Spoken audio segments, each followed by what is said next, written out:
So now I'm going to take the opportunity of talking about the walking feet that come with this machine. It comes with two.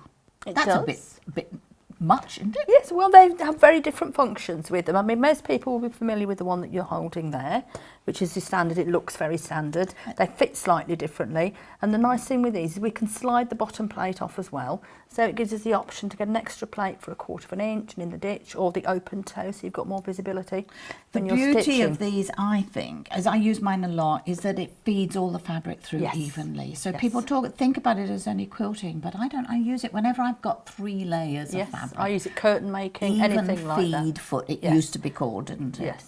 So this little guy is obviously in my box still at home because I haven't come across him. So he's got. If you look on the side, is the HP 2 foot, and he works in conjunction with the HP plate, which is like a straight stitch plate. It's almost an industrial looking plate when you look at it. We have an absolutely beautiful 1/4 inch with it. All right. And it's just a really nice foot one, but we have to use those two together. Okay, so if this goes on, I must find this plate. Pop the HP plate on, yes. Okay. With that. Will the machine tell me if I do it wrong? It will tell you if you've done it wrong, definitely, and it always asks you to check that you've got the correct foot on before you start sewing.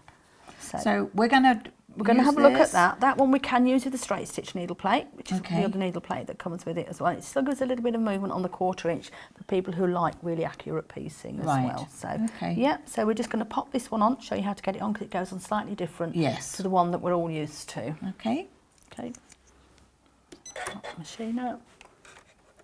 Already got it done there. Yes. And it's the usual. I think most of them are familiar with putting the walking foot on, where we take. There we go. Take that off.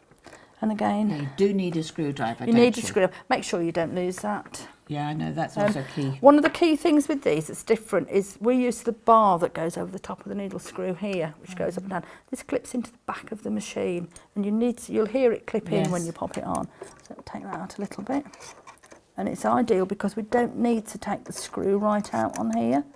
It just slips in. It's a bit fiddly. I can't see from this angle, so I may need to move around a little bit so we can see it. There we go. And that's just clipped in the back there. You heard it clip in. Tighten the screw up as you would normally. You must use the screwdriver, don't you? Yeah, don't over tighten it. But if it's too loose, but don't. Walking feet have a nasty habit of walking off. Well, when we pop that in there, I can't see it. And whoa, I'm going to have to move right around. There we go. Let's give it a little 1/4 turn to tighten it up, and that's the walking foot on. So, but make sure that it's clipped right in the back here. You will feel it pop in because that's what makes it walk, as it were. Absolutely. Yeah. And that one goes on exactly the same. Exactly the same. Oh, I'm very excited to find this one. Thank you, Jayne. You're very welcome.